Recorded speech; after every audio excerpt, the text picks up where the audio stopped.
Hi everyone, in this video I'm going to go through some of the problems from this test review. There are about 4 pages of this, but I'll probably try to break it into about 3 videos. So I'll probably do some of the graphing of the conics first, and then we'll go through some of the parametric stuff for our upcoming test. Now, number 1 is actually kind of a question I haven't quite gone over, but it's something that you can kind of connect together. The first thing is that we know that this is a circle of radius 2 centered at the origin. So I'm just going to kind of quickly do my best to sketch that shape, something like that. It's a little bit easier when I'm doing this on paper. And we know that this is a line. If I convert this into a y equals equation, I get y equals x plus x minus 2. Sorry, not plus 2. So I have y equals x minus 2. And so when I graph a line like that, it touches the circle at these two origin points, or not origin points, but axis points. Now, one way that we can kind of algebraically solve for these coordinate points is if I take the y equals x minus 2, you can substitute it and basically just solve this like a system. Now, if I substitute this in here, let me do some quick expansion. Minus 4x plus 4 equals 4, right? If I subtract 4 on both sides, these go away. These I get 2x squared minus 4x equals 0. Take out my GCF of 2x. And so you can see how I end up with two solutions. X equals 0 from this, and x equals 2 from here. Now that I have two coordinates for x, I can substitute both into the linear equation. So if x equals 0, then y equals negative 2, and if x equals 2, then y equals 0, which if you look at the two intersection coordinate points, that's exactly it. So we can kind of imagine this as a structure, but if we just think about it as solving it like a system of equations, it kind of works itself out. Now find the equation of the circle with these two coordinate these points as its endpoints. Now, I just want to point out that it doesn't say to sketch it necessarily, but it always helps. Now, in order for these to be, I think that's 2, 5, negative 2, 1. In order for these to be a endpoints on a diameter, right, that means their center has to be or their midpoint has to be a center. So if we just find the midpoint by adding the two x coordinates together and dividing by 2, adding the two y coordinates and dividing by 2, I get that the midpoint is 0, 2.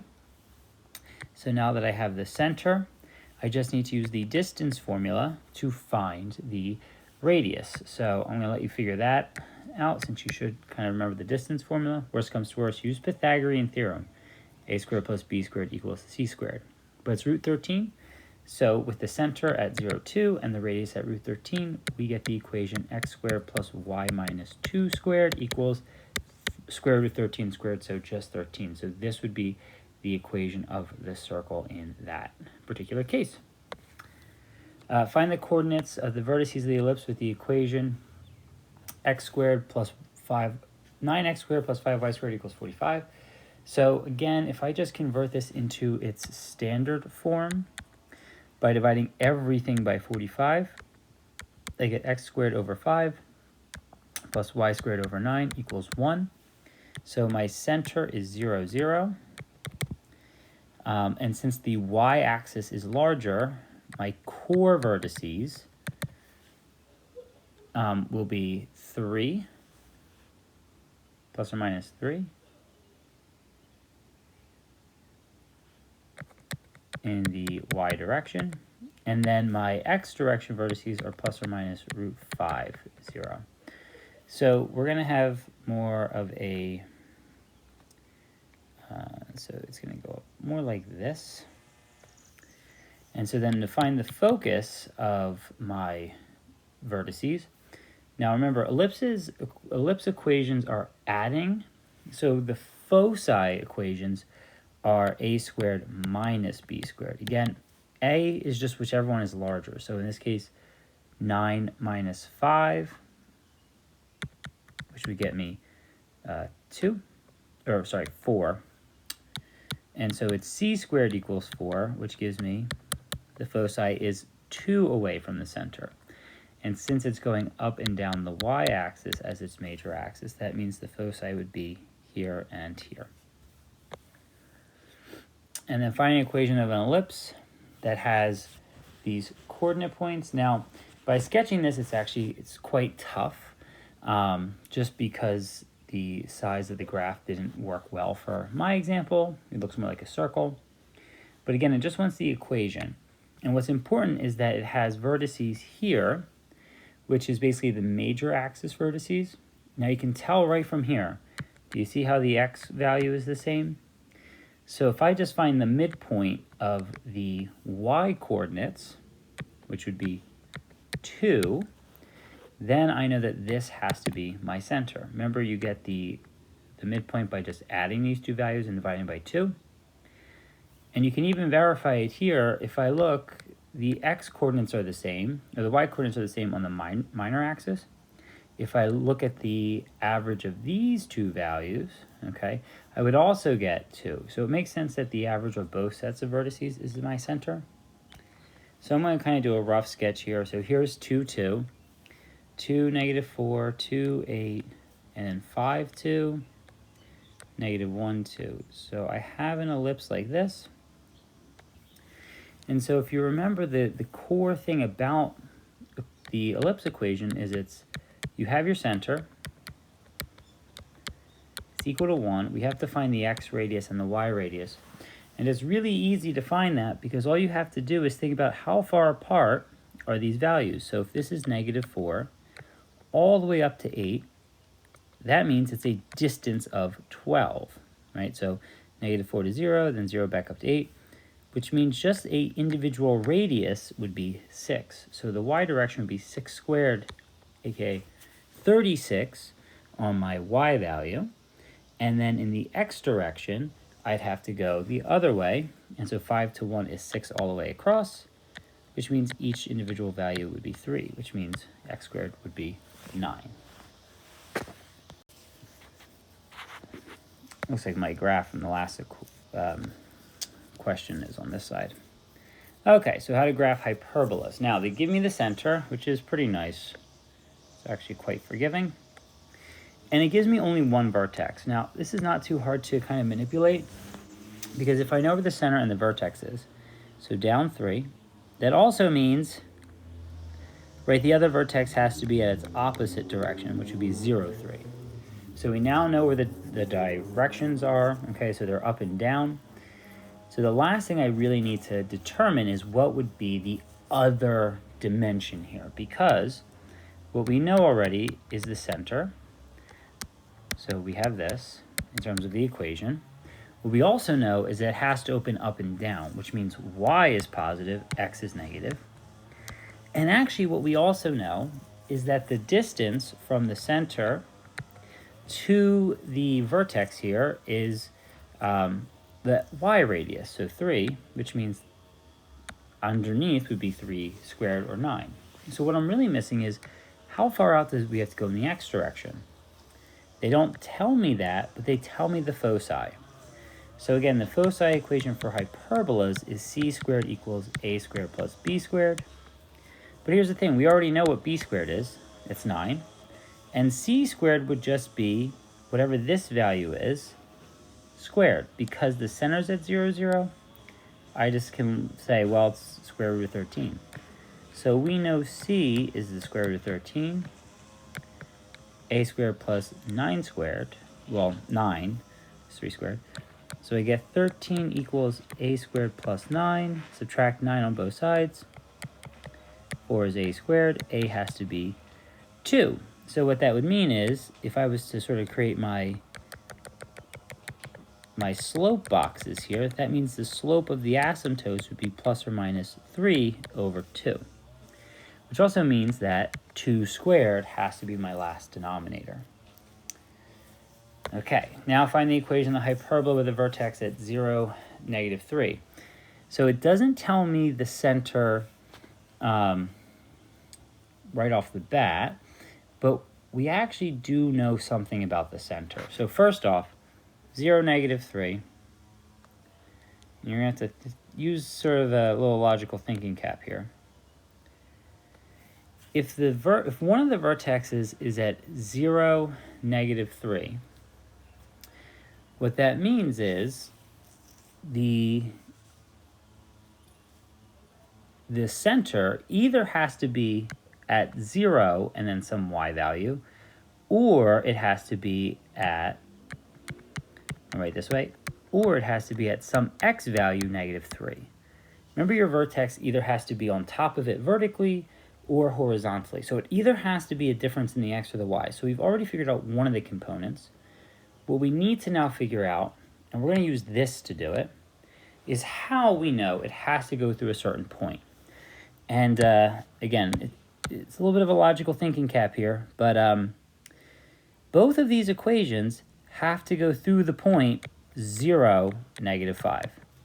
And the reason I know that is because, well, if you plug in 0 for x, they have the same y value there. And so if you look at how this actually will work, is that it has to be the center. It's the only way for the graph to A, have a vertex at 0, then -3, but also have the same y-intercept on your slope. So just think about it for a second. We know both of these lines have to cross through the center at the same time, but based on the equation written to us, the only point that they have to cross at the same time is 0, -5. The fact that they have the same slope and the same y-intercept literally tells us that it has to be 0, -5. So now that we know the center of the graph, so now we have x minus 0 squared, y plus 5 squared equals 1. We now know that the vertex is going up and as a result down. So that means it's another positive x, negative y, or positive y, negative x equation.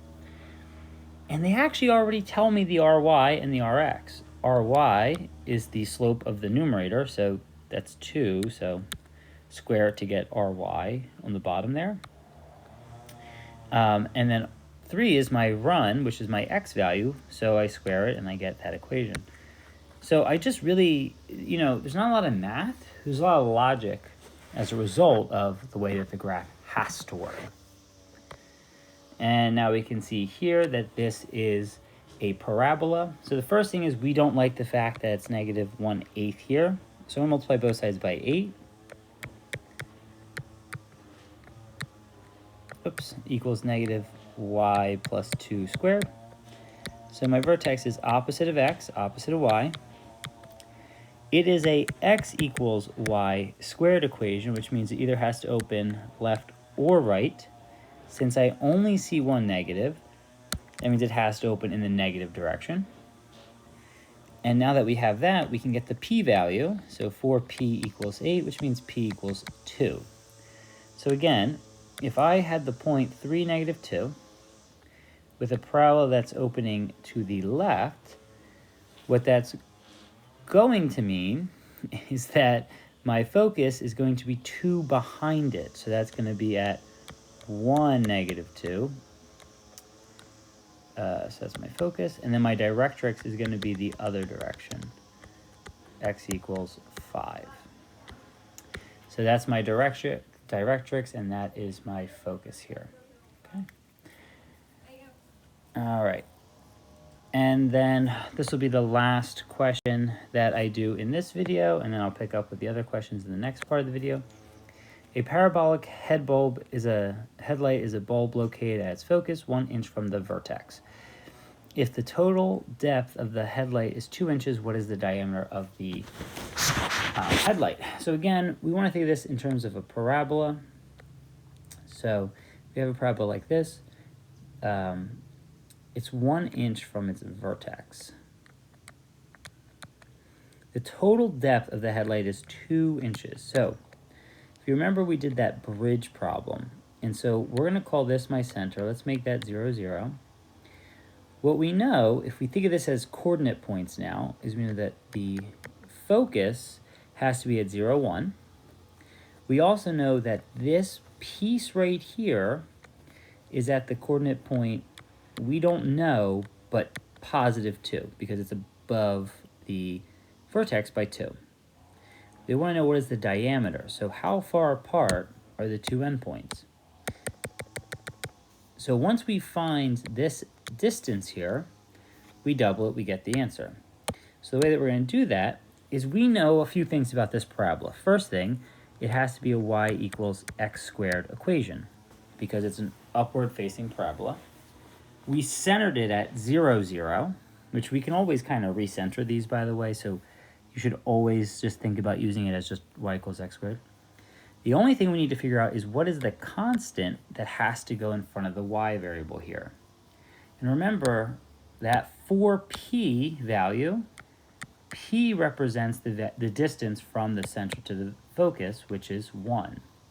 So we already know that p has to be 1, so we get this equation, 4y equals x squared. And without overthinking it, I just want to know the x value for this, but I already know the y. And so, if I just replace y with 2, I get that there is an x value of this plus or minus the square root of 8, aka 2 root 2. And before you think about, well, which one is it? Why is it plus or minus? Well, remember, if it goes one direction with a parabola, it's going to go the other direction. So it's actually both values, 2 root 2, and then the negative 2 root 2, 2. So if I just think about the distance, the diameter, is 2 sets of 2 root 2, because it's one on the left, one to the right. So my actual diameter is 4 root 2. Okay, so I hope that was helpful so far. When you come back, we'll look at the remaining questions that we have, and I'll see you in the next one.